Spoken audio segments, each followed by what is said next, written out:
Ашхабад – белый город. Именно под таким девизом в последние годы проходит застройка столицы Туркменистана. Однако зачастую это означает, что старые районы города и пригородные поселки, не вписывающиеся в мраморную панораму современного Ашхабада, власти решают сносить.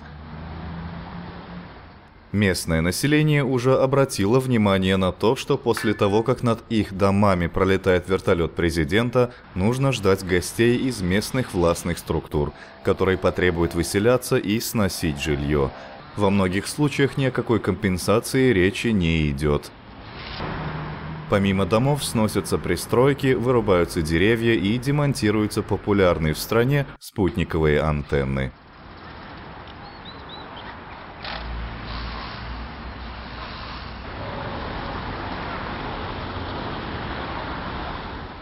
При подготовке репортажа использованы материалы с сайта «Хроника Туркменистана».